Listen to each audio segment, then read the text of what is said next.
There are two big stories right now. On the left, the big story they're prioritizing is about a teenager they say went to the wrong house and then was shot by a racially motivated old white man. I got to be honest, in any context, even the leftists' version of this story, I'm not sure why the story at all warrants national attention. I feel bad for the kid who got shot. Seems like a horrible story. Not entirely sure what happened. I certainly don't trust the media, but accidental shootings happen a lot. Why is this story making national headlines? Serious question. It doesn't seem to make sense. You know, I remember being on the ground in Chicago, and there was interracial violence. There's a lot of it in Chicago. And there were stories about people shooting at each other all the time. Go night crawling in Chicago on any day, and you will have people being shot and killed for BS reasons. So why did this story warrant national headlines? No. And I mean it seriously. People are going to say, Tim, gang violence doesn't count. People don't. I'm not talking about that. I'm talking about in Chicago, there are stories like this all the time. Dude walks into a backyard, gets shot. White guy defending his home. These stories happen often all over the country. Why did this one get national attention? It could be because of this other story that's going viral. It could be because of a few other stories that are going viral. And it could be just because the algorithm seeks to weaponize whatever they can. And you never know exactly why one story will become more prominent than another. Sometimes the algorithm just picks it up and people decide to run with it. But the image you're seeing on the screen is a viral video that many people have described as a white woman being attacked by a group of black teenagers. And that's what happened. It's objectively true. But there are some details that need to be explained. She wasn't mercilessly beaten by them. She was attacked and pulled away from the group, it would seem. And while she was attacked, the merciless beating happened on a different person. Apparently, this woman was trying to stop the violence. So I can't speak to exactly how it all went down or why. But I think that context is very important, as many stories come out saying a woman was attacked in Chicago and things like that. Because here's the challenge. It's true. She was. Someone put her in a chokehold and dragged her off. And she may have been struck a few times. I'm not entirely sure. It certainly does look like she gets struck. But many people believe she's pinned down and beaten by a mob. I'm not so sure that's what happened. It may be what happened, but there is some context here that I think is important. Now, as this video goes viral and you have people like Matt Walsh highlighting it, I think I have the tweet from Matt Walsh. He says, white woman viciously attacked by a group of black teens. You absolutely never see videos like this with the races reversed. Never. Doesn't exist. At some point, we need to discuss why this kind of violence literally always goes one way. Well, I'll break it down for you, Matt. It's almost always goes one way in that I think Ben Shapiro brought up the statistics, I think from Chicago, and it was 84% black on white violence. Call it whatever you want. I don't know. I'm not prescribing a reason for it. Perhaps it's racism. I think a large component of it may be racism in that right now we have a story about a black teenager who they say went up to a house, rang the doorbell, and then a white man just looked into the door and then shot him for no reason. I don't believe it. Sorry, I just don't believe it. I'm not saying I believe anything. I'm saying I don't believe anything. I'm not saying I think one guy's good, one guy's bad. I'm saying I don't care to believe your narratives. Take a look at this story. Footage shows a horde of teenagers descending upon and then brutally attacking a woman who looks to be trying to enter her apartment. The violence was part of the teen takeover of the Loop in Chicago on Saturday. Now, there's a reason why I'm leading with this story, because the left wants to set the narrative. A couple of weeks ago, a trans man, a biological female, transgender individual, went to a Christian school, shot it up, killing 3 kids and 3 faculty members. There's a manifesto of the individual wrote explaining why they did it. They've not released it. Why not? Where are you at in following this story and demanding more from this? The corporate press and the mainstream media, they're ignoring it. So I'm going to make sure I bring it up. Same as I will with the Anheuser-Busch story. I'm not going to let that go. I'll do whatever I can to make sure we keep talking about, we want information on these stories. Now, as for this story, all of a sudden, let's break it down. This woman gets dragged away, it looks like, before they start attacking someone else. But I do think she does get beaten. A lot of people, this is the weirdest thing. In the video, she gets grabbed and they start wailing on what appears to be some guy. And they're saying, beat his A. This woman doesn't disappear. She gets pulled down and then they start wailing. I think they're both getting beaten up, to be completely honest. Gunshots rang out, teens, et cetera, et cetera, et cetera. Okay, so again, there's a reason why I start with this story. And it's because this is the one where this is the story that the media is pursuing, despite the fact the teen takeover in Chicago and the street takeovers in LA should be bigger news. They are rare events. They are shocking events and dramatic escalations, and innocent people are being attacked. Yet for some reason, this seemingly more common story has taken all of the national attention. A white Kansas City man was charged after shooting a black teen who rang the wrong doorbell. Here's what we know. Now, after everything we've seen with Black Lives Matter, with Hands Up, Don't Shoot, and, George Floyd and Ahmaud Arbery, they have lied every single time. So do you think I'm going to believe it now? Oh, let's play that game. All right. George Floyd. What happened with him? He was chewing on a speedball behind the wheel of a car. So the police pulled him out. When the body cam footage gets released, you see that he is refusing to enter the police vehicle to be arrested for doing drugs behind the seat of a vehicle. And then says, put me on the ground, put me on the ground, put me on the ground. And they do. He had lethal doses of various chemicals in his system. I believe fentanyl and amphetamines and THC. I could be wrong. It's been a while since we covered this. And he had a heart issue. And so all of that, to put it simply, he may not have died if Chauvin didn't have his knee on his back, putting pressure on his chest when he was already experiencing what appeared to be some kind of drug overdose. I say appeared to be. I'm not a medical doctor. He may not have died. And that I think is important, an important distinction. But the fact remains, the official narrative was just plumb not true. Chauvin arrived late on the scene, and Floyd was demanding to be removed from the vehicle and placed on the ground. He could have just been sitting in the car, but he resisted. It's possible that chewing on the speedball is what did him in. Ahmaud Arbery. They said he was a jogger who was lynched by a group of racist white men. Oh, turns out none of that was true either. The white men were convicted under an interpretation of the citizen's arrest law, in which they did not witness a crime being committed, therefore had no right to detain. That's it. Ahmaud Arbery was considered a suspect in felony burglary. Period. They lied. The Covington kids, they lied. Michael Brown, Hands Up, Don't Shoot, they lied. Jussie Smollett, they all lied. And so now we get this story, and they say that a teenager rang the wrong doorbell. I don't believe it. Sorry, man. I don't believe this kid did anything wrong. I don't believe the man did anything wrong. I don't know. So I don't believe anything. The left would want me to come out and say, I believe something with no evidence. It's not going to happen. As for the woman who gets beaten, I don't know exactly what happened, but you do see them put their arm around her neck and drag her down. I think it's reasonable to assume they attacked her. Not as bad as people assume based on the video. They think they're all stomping on her and everything. It may be the other guy who's getting stomped, but I think she's in the fray with them. So let's talk about what we have with this story. Let me read it for you to give you the context. An 84-year-old white man in Kansas City, Missouri was charged with first-degree assault and armed criminal action on Monday for shooting a black teenager last week after the teen accidentally rang the wrong doorbell. Does that make sense to you? Right away, when I heard the story, I said, I don't buy it. You know, it's possible this is a story of an old man who's scared, saw someone ring his doorbell and shot somebody. That's possible, but just not probable.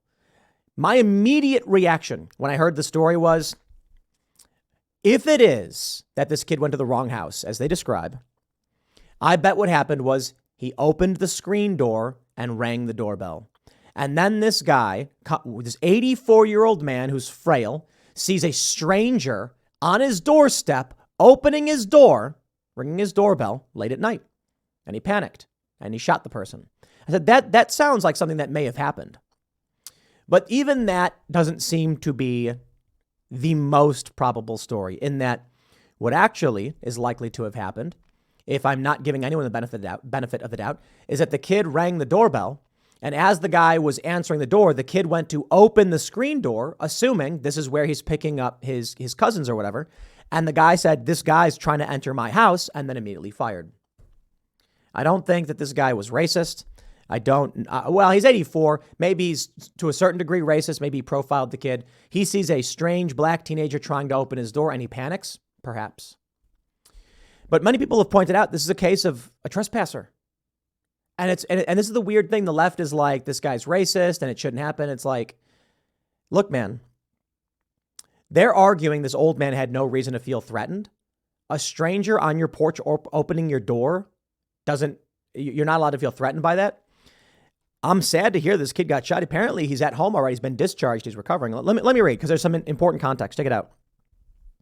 They say Yarl was shot after he went to collect his two younger brothers, not cousins, brothers, on Thursday after 10 p.m., according to police. Police at Yarl mistook the address of 115th Terrace for 115th Street, where he was shot. He has since been released from the hospital after suffering life-threatening injuries.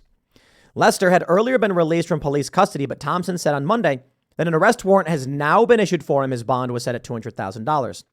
The prosecutor added that there appeared to be a racial component to the case, but he clarified that the probable cause statement did not indicate that it was racially motivated. Racial component in that the old man probably said he saw a strange black man on his porch, and they said, he said race. There you go. Protests have erupted, blah, blah, blah. So what happened? They say on April 13th, Yarl's family asked him to pick up his younger twin brothers. According to Faith Spoonmore, who identified herself as Yarl's aunt, started a GoFundMe. He opened the door, looked my nephew in the eye, and shot him in the head. My nephew fell to the ground, and the man shot him again. Ralph was then able to get up and run to the neighbor's house looking for help. So let's break this down. That's what they're claiming happened, but where does this account come from? Who told this story? The only witnesses of the story are Yarl and the old man, Lester. They have their own versions of events. Which one do you believe? I'm not here to take sides with anybody.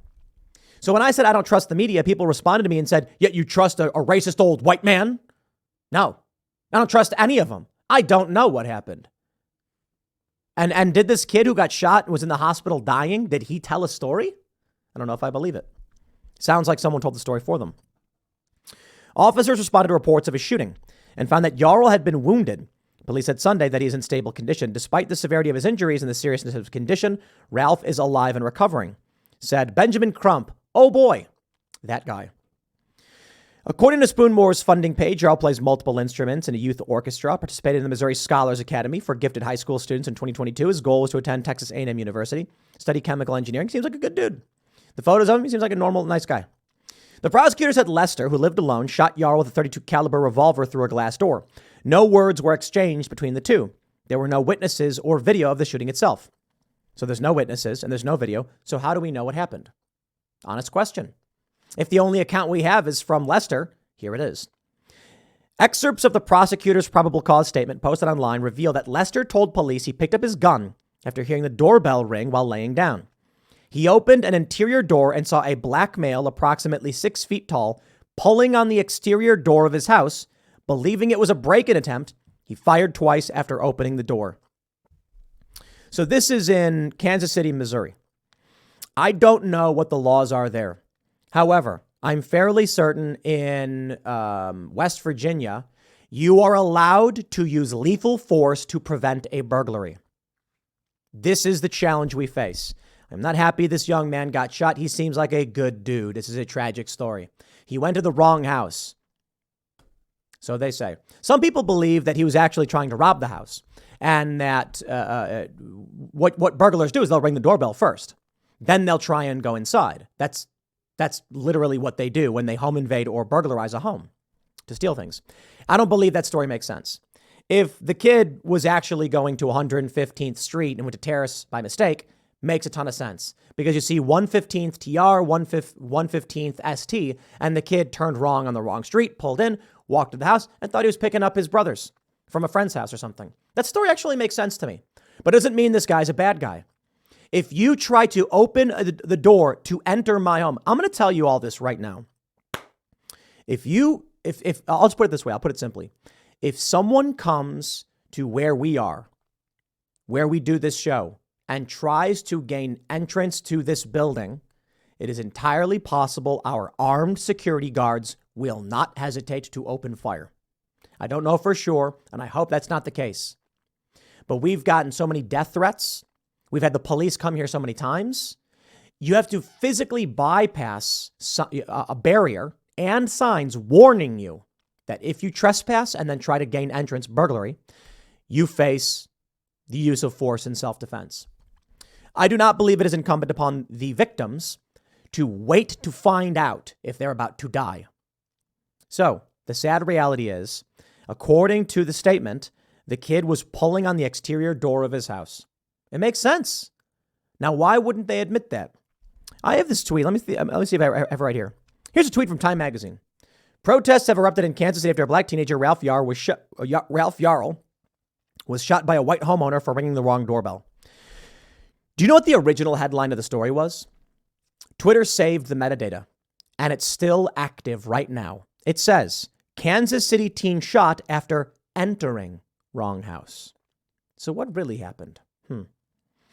I think what happened is this kid, who seems like a good dude, went to the wrong house, rang the doorbell, and then tried to open the door. Unfortunately for him, he was trying to gain entrance to the wrong home. Perhaps he was going to open the screen door to knock, which is fairly normal. This 84-year-old man doesn't know this kid, doesn't recognize him, and sees someone trying to open his door after 10 p.m. An 84-year-old man has no way of protecting himself. And so he said, I can only make one move. He went all in. He made that bet. Lester said he was scared to death because of his inability to defend himself and clarified that shooting was the last thing he wanted to do. Darren Edwards, lead pastor of the United Believers Community Church, says the community is shocked by the actions that transpired against Yarl. The way we are told right now that this has happened, ringing a doorbell and instantly getting shot 2 times, is not how you want to look at your city. There are many things that I want to break down in this. End Wokeness tweeted, an old white man shoots a trespasser and immediately the media has a motive. A trans terrorist murders Christian kids and they pretend there's no motive, even though there's literally a manifesto. This is the reason why I highlighted first the story of the woman who was attacked. Why wasn't this story headline national news in the mouths of every pundit? Of course, it was talked about a little bit. Why wasn't this the top trending story? Conservatives, libertarians, and post-liberals need to stop letting the left dictate what the national news is. And they do it all the time. The left will come out and say, hey, everybody, here's our narrative. And then every conservative will come out and be like, wait, let's argue narrative. How about this, conservatives? Find any one of the other stories and highlight those. There's no reason to chase after their narrative on this one. And there's more. Andrew at Don't Walk Run says, I was told the shooter shot Ralph Yarl through the glass. It appears to me the glass in the exterior door is intact. It is. It is because it was replaced. There's a video going around of a news report where they outright said it got replaced. In the neighborhood, we never have any incidents up here like that. I don't know anything about the circumstances, but it was. Do you know the circumstances? 4 asked what happened. A man vacuums the front steps after replacing a glass door. There it is. Okay. He was shot through the glass. That's fine, right? In terms of narrative. I'm not here to argue that didn't happen. I'm here to make an argument about self-defense. This is the challenge. They posted a mugshot and they called it sensitive. All right. Quote, it is situations like this that feed the ongoing distrust of law enforcement when black people are the victims of excessive or deadly force at the hands of white citizens in law enforcement. What? Wait, what? This is just some random guy. He's not a cop. I mean, maybe he was. I don't know. All I know is some guy in his house. Police previously said they were waiting for a formal victim statement and forensic evidence to fill out a case file. Graves also said they were investigating whether the gunman was protected by Missouri's Stand Your Ground law, which allows people to use deadly force if they believe it will protect them from death or great bodily harm. What you have here is a tragedy. That's it. A kid went to the wrong house. He got shot. It's a tragedy. I don't know about Missouri, but I think we did talk about it before with the McCloskey case. And I think this is a state that allows you to use lethal force to prevent someone from gaining entry into your home. In New Jersey, you have no such right. New Jersey is what they call partial castle doctrine, meaning if I'm in my house in New Jersey and some lunatic kicks the door in with a shotgun and walks in, I have a duty to retreat in New Jersey. That's right. I would have to flee from the house. Where? I have no idea. That's why it's called castle doctrine. Your home is your castle. If I'm in my house in New Jersey, and this happened, we had the police come and I said, they're like, look, if someone breaks in and you have a means of leaving the house, you have to take it. And I'm just like, what about the other people in my house? I just leave them to die? And they're like, that's not our concern. I was told by police, I was told by a lawyer, if someone breaks into your house in New Jersey and you shoot them, you will be arrested, you will be criminally charged, and then you can use partial castle doctrine as an affirmative defense, but you'll have to prove you did not have means to escape. Was there a window? Could you have climbed out the window? You could have, so you didn't need to kill him. Prison.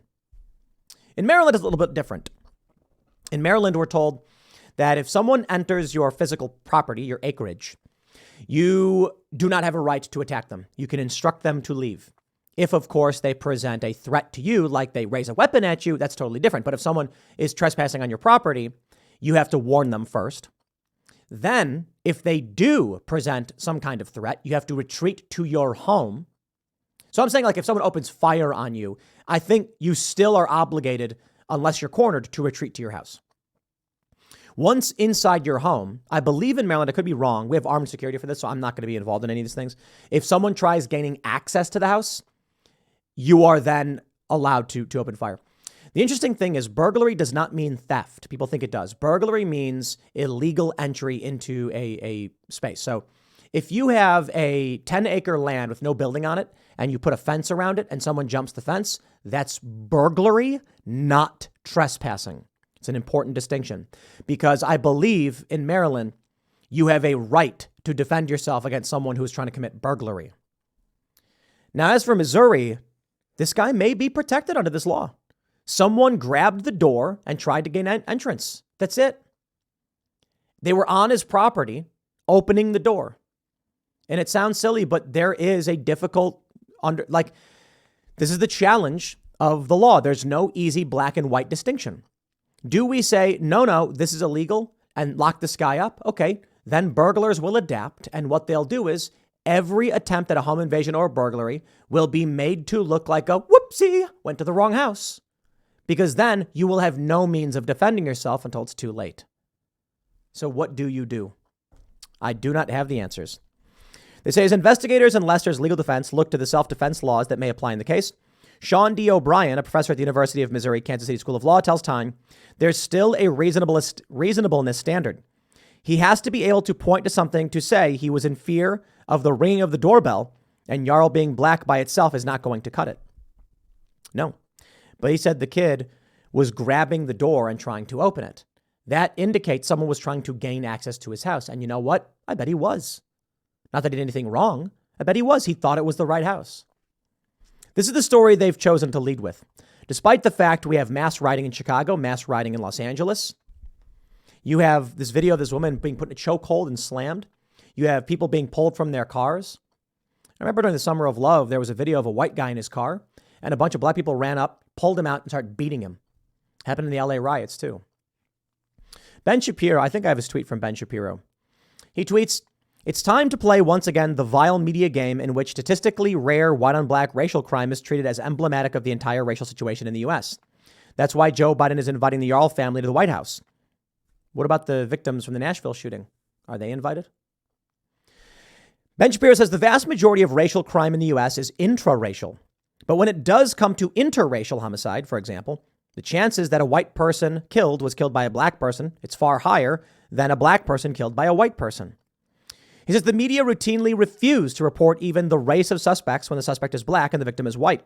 Ignoring crime because the suspect is black, by the way, actually promotes crime against black people, since, as stated, most crime is intraracial. Family Guy made a joke about it. Peter Griffin accidentally shoots Cleveland Jr., and then, Peter being a white guy, the media goes nuts. At the end of the episode, Cleveland says, "It was me who shot my son." And they're like, "Wait, you're saying that a black man shot another black man?" And then he goes, "Yes." And then all of a sudden you hear tires squealing and every reporter is gone. Ben Shapiro is not like some staunch conservative making this point. The left makes the point all the time as well. Except when they're trying to gain politically from a story, they will not. Ben Shapiro says this is from the Bureau of Justice Statistics. There were in 2019, 562,550 violent interracial black-white incidents. 84% of them were black on white. Now, why is that? I can't tell you. No idea. My assumption would be that when the media comes out and says this old white man is a racist, or that all of these instances of interracial violence, when it's white on black, They say it's because white people are white supremacists. So what do you think happens? You are building up racial tensions in this country, making things worse. Honestly, I think Democrats do that on purpose. But I don't think that's surprising to anybody. What we need, people to get along. I hate racism, man. Like the true sense of the definition. I hate the idea that someone would hold it against someone based on what they look like or who their parents were. You have a right to be an individual. And so what happens in the inverse is I get these ridiculous tweets where people are like, you know, with the street takeover in Chicago and LA, I got people like commenting on IRL and they're like, why won't you point out that it's all black people doing this, Tim? And it's like, if you actually look at the video in Chicago, there's a lot of black teenagers. There's also a lot of white Latino teenagers there. It does seem like the crowds tend to be predominantly black teenagers. And in Los Angeles, it looks like the crowd's predominantly not black. And so I'm like, what am I supposed to say? Aha, we figured it out. In LA, it's not black. In Chicago, it's mostly black. What does that mean to me? What am I supposed to infer from that? I can't. In two different scenarios of two similar things happening, the racial makeups are different. But what they like to point out that it's not white people doing it. Sure. I don't know. Right. Okay. I don't know what I'm supposed to say to that either. My point is simply individuals should be held responsible for the actions they take as individuals. And I don't care about the racial makeup of a group that's going around smashing things. I don't know how I'm supposed to use that information to change anything. If the argument among these people who are concerned about the race of the rioters is that there needs to be some kind of law based on race, sorry, I'm actively opposed to all of that. So when I see a roving band of white people smashing things up, are people like, where are these very same people coming out and being like, did you point out it's all white people, Tim? I'm like, yeah, typically I do, because Antifa is all white people and they go to black neighborhoods and they smash things up because they're psychotic ideology. And the reason I highlight that is it shows the hypocrisy of the left when they claim to be helping black people, but then they go and destroy black neighborhoods. Like the viral video of the two white women vandalizing a building and the black women say, stop. And they're like, no, we're doing this for you. The race of the individual doesn't matter to me in terms of the individual actions. If a large group of people are smashing windows and causing violence, arrest them. It's already illegal what they're doing. We don't need to take race into consideration when people are doing illegal things. I just literally don't think so. I think hate crimes are stupid when they're like, oh, it's this person of this race attacked this person of this race, therefore it's a hate crime. I don't care. Punching someone's illegal. Why does the way they look have to be a factor in how we sentence them? And the same is true for all of this. So I'll put it this way. When Ben Shapiro points out most of the crime is black on white, I think it's a fair point to bring up because the media is presenting the inverse narrative. And I don't think any of this matters. It's illegal for any person to attack any other person in this way. So if it happens to be a black on white person or white on black person, it's illegal. But this is the point. The media only highlights one. We can't function this way. Okay? We just can't. And I think what we need to be pointing out, first and foremost, this story about Yarl, it's not news. None. Not news at all. Take the racial component out of it, and there's no story. Teenager goes to wrong house and gets shot. Not national news. That's it. Anyway, I'll leave it there. Next segment's coming up at 4 p.m. on this channel. Thanks for hanging out, and I'll see you all then.